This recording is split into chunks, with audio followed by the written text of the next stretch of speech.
It's Angela, and here are 20 things I learned at 20. Number 1, the universe will bless you when you do things that are pro you. This is something I've seen quite a bit in my life, and it started when I was a 17-year-old girl who fell in love for the first time. Now, it was a pseudo relationship kind of setup, meaning I wanted commitment, he didn't give me commitment, and later, as in love as I was, and as much as I thought I found the person I wanted to spend the rest of my life with at one point, I found out that he was sleeping with 3, 4, God knows how many other girls while he was with me. That was one of the times I would say that I really chose myself, and I've been rewarded so much because I've done that. My most recent decision where I took actions that were pro me was when I left freaking college and I decided to follow my passion, which is business. And so far, so good. Second month in, we have managed to make 6 figures profit in both months.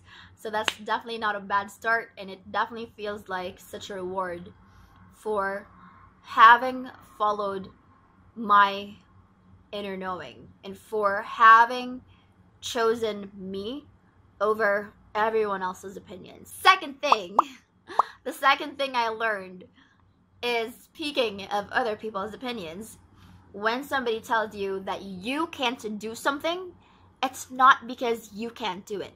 It's because that person thinks that they can't do it, and so they're projecting their insecurity on you because they are insecure and they think they can't do it. So the next time that somebody tells you you can't do something and that your dreams are impossible, freaking feel sorry for that person, but don't take it to heart. Feel sorry for them because they don't have the confidence and the self-belief to actually go for their dreams. Just because they can't make their dreams happen, just because they've given up on their dreams, doesn't mean that you should give up on yours. Don't let other people's opinions kill your dreams, sister, brother. The third thing is, there is no such thing as there. We're not ever gonna get there, okay? Nobody's gonna come out of here alive. For a lot of high achievers, for a lot of people who, have these big dreams and these big goals, you're gonna be relating to this if you're that kind of person. We want to have done our accomplishments like yesterday, right? So the tendency is we keep hustling and hustling and hustling and hustling and hustling and hustling, and we're just grinding every single day. And we want to hit this goal so bad, we're rushing to get there, that we fail to enjoy the process. We fail to laugh with the people around us. We fail to enjoy the day. We fail to enjoy everything that has led to this one point in time so far. This is why you're gonna hear a lot about people who seem to have everything, but they're not really fulfilled. They're not happy because they rushed so hard to get there so fast that they didn't get to feel the day. They didn't get to feel the process, and they didn't get to enjoy it. So I'm trying not to make the same mistake, and I hope that you don't too. Number 4, speaking of the process, our job here is to enjoy and have fun. And it's not our job to play God and try to control the outcome so hard that it's like it has to happen or I'm not gonna be happy. That is a recipe for disaster, because whether we like it or not, we're not on the driver's seat. We didn't pick where we were gonna be born. We didn't pick what our name was gonna be. We didn't pick the circumstance that we found ourselves in, the family that we were in. And so there are just things that are out of control. And we're never gonna be able to reverse time and change those things, right? Nor are we going to be able to ensure that whatever we want is going to happen. So instead of playing God and instead of grinding so hard to make sure that something happens, really, for us not to end up miserable, yeah, it's amazing to set the intention, but also we must remember, our job is not to control the outcome. It's to enjoy the process, it's to enjoy the pursuit, and it's to enjoy life in general. Fifth lesson is making sure you write down your goals. Now, most of the things that I've been able to accomplish now, I wrote them down 8 months to a year ago. The mentors that I have, the money that I make, the relationships that I'm so blessed to have, these are things that didn't just happen overnight. I actually wrote them down. I planned for them.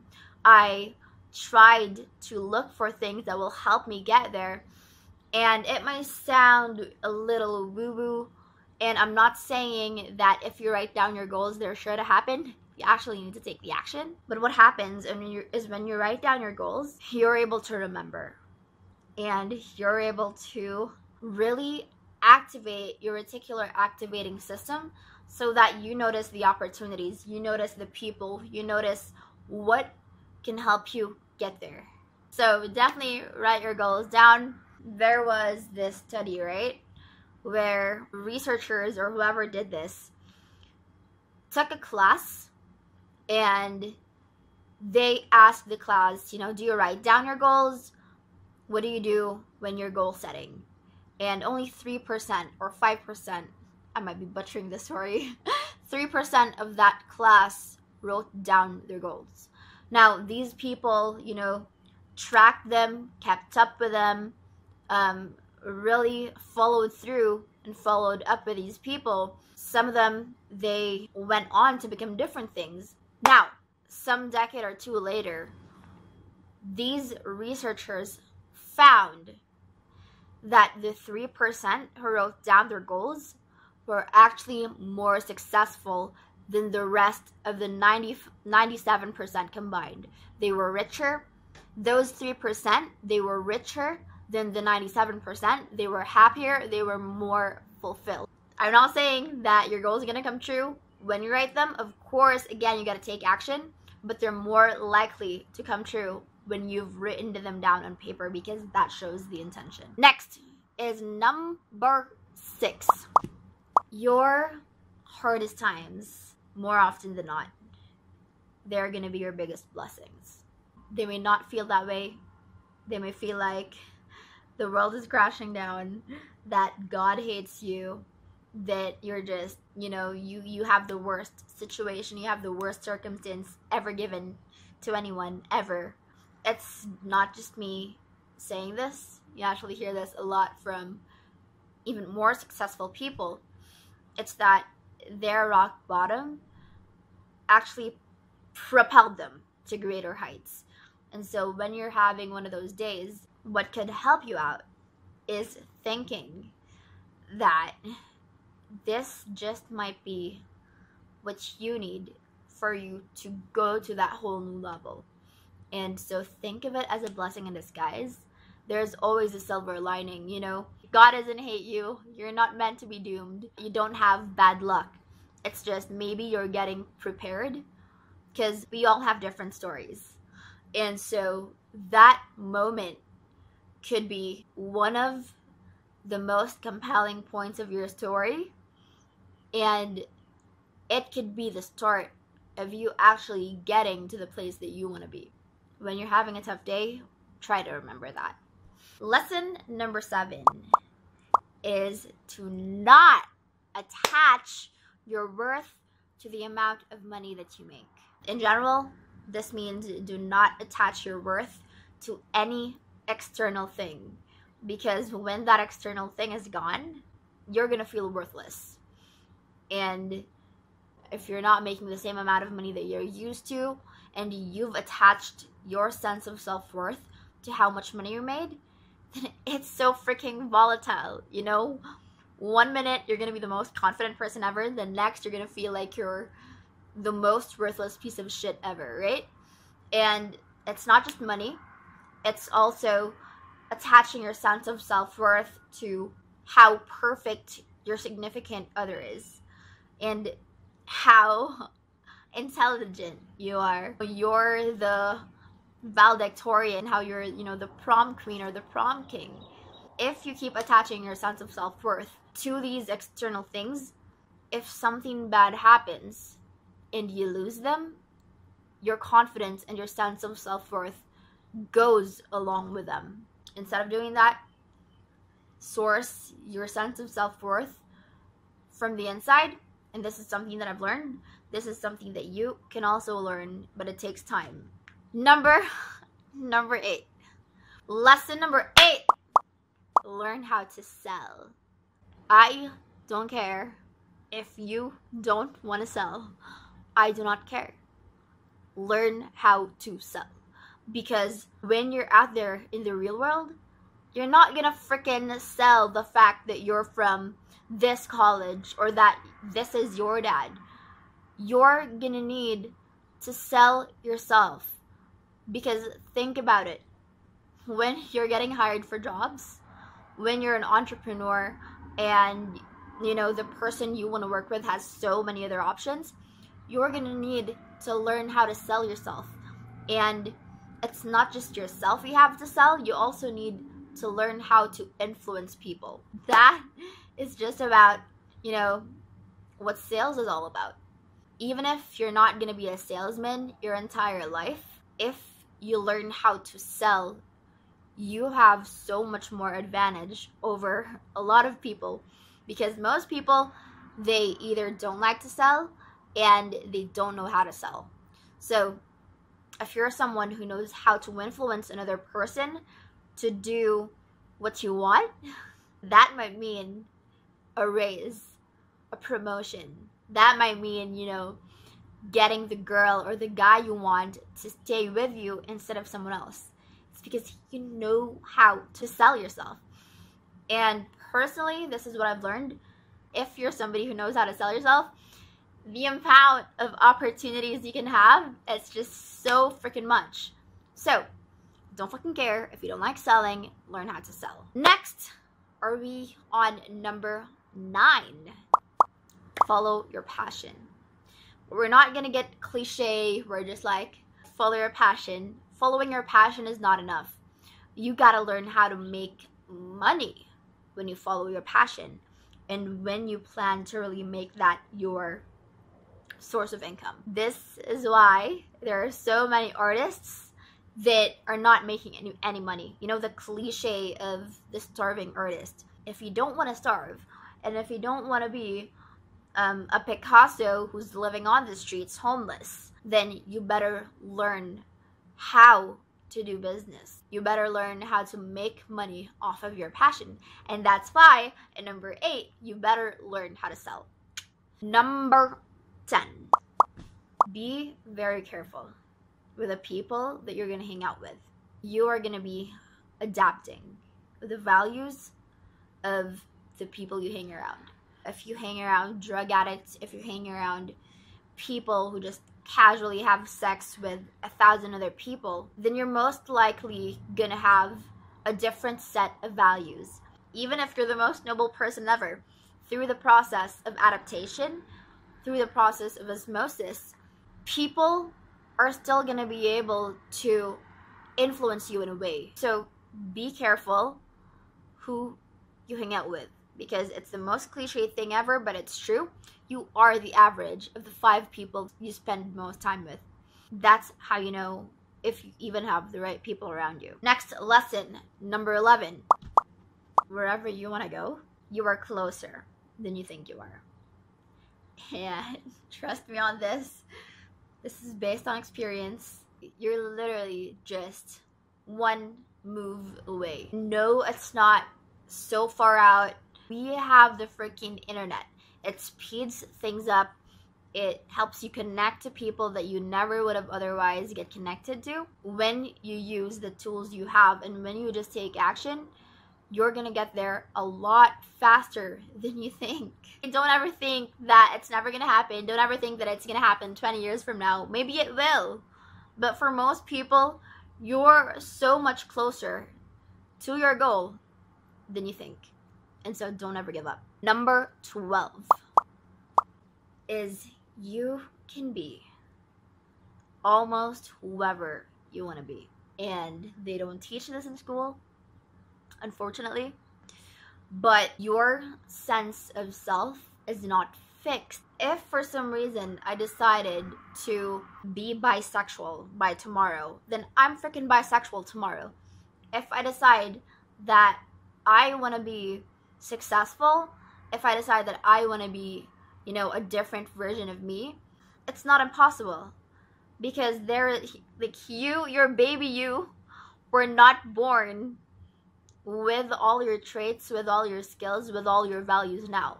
And so if you think about even the you a year ago, it's so much more different. And this is why, if you have addictions, there's hope for you. But first, you gotta take action, and you gotta make the decision to be a different version of yourself. Because it's fucking bullshit that an old dog can't learn new tricks. It's gonna be harder, but it's not gonna be impossible. Don't ever think that yourself is this fixed thing that you can't ever change. Because when you think that you do not have control is when you really lose control. 13. When you're in your 20s, don't really focus so much about the money. Because, if you think about it, money you can spend once. It's not gonna run its way back to your bank account. You can literally only spend once. But what's really gonna help you in your foundation are two things. The first is your connections. It's not what you know, it's who you know. And the second will be your skills. So in your 20s, focus on skills and connections. Because when you're broke as fuck, when you don't have the money, you're gonna be leaning on to what skills do you have to offer and who do you know that you can offer it to. Oh, wow. That rhymed. Number 14. In your lowest moments, that's when you see who's the real deal.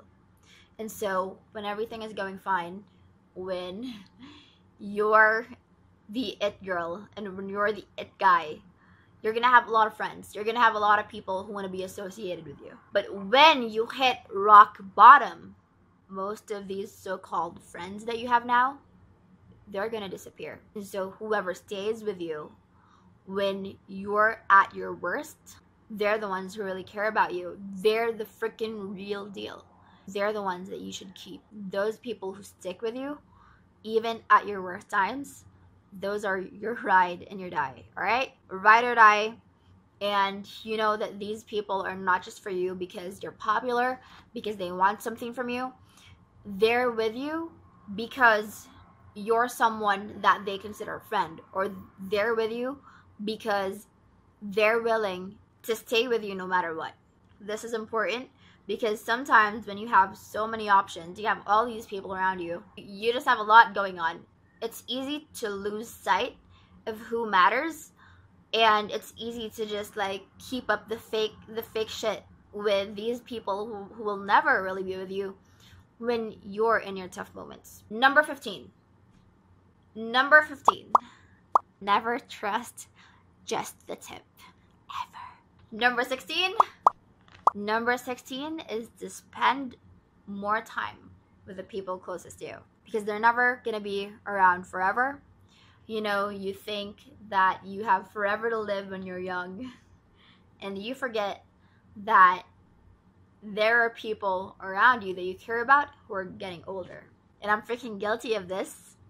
It would be sad to miss these people and only realize that, damn, if only I spent more time with them, I wouldn't be this sad. So definitely prioritize. This is a note to myself as well. Definitely prioritize spending time with the people who matter. Number 17. Never allow rejection to stop you. So I have this video all about rejection. I got rejected 1,000 times. You can go watch it if you need help with that, all right? Lesson 18. There are no shortcuts. You gotta do the work. If you really want a shortcut, go get a mentor. You're most likely gonna be paying money to be around that person. If you're at that capacity, that's your closest thing to a shortcut, but nobody is gonna be doing the work for you. Number 19 is you are carrying a lot of emotional baggage. Go get inner child work. This is why I go to Laura, my quote-unquote therapist, and get the shit that I need fixed sorted out. It's not just you who will be affected. You're gonna affect the people around you. You're gonna affect your relationships. You're gonna affect your future children because you didn't deal with the trauma that you once had. And so we're all just victims of victims, as Teal Swan says. Even if you don't care about other people, at least give a shit about your goals, because your inner child is so much stronger and so much more potent than you think he or she is. Last thing, number 20, is when all is said and done, what really matters is how you feel about yourself when you're by yourself. Think about that. Even if you have everything, but you don't like yourself when you're lying down in bed at night. You don't like who you've become. In other people's eyes, you're successful, but when you don't see yourself as the person that people think you are, you don't feel successful. That has got to be one of the biggest failures ever. Those are the 20 things I learned at 20. I have a bonus for you guys, and that is to know your values, because your values will define who you're around. Your values will define what you go after in your life, and your values will define what matters to you in life. Hope you enjoyed this video. If you found this helpful, definitely give it a like, subscribe, do all that YouTube stuff you do on YouTube, and share this with a friend if you think a friend is gonna find this helpful as well. Okay? What did you learn so far that I haven't mentioned here? Drop me your biggest lesson that you've learned to this day in the comments, and I would love to add them to lessons learned. Alright, you guys, I'll see you on my next video. Bye-bye.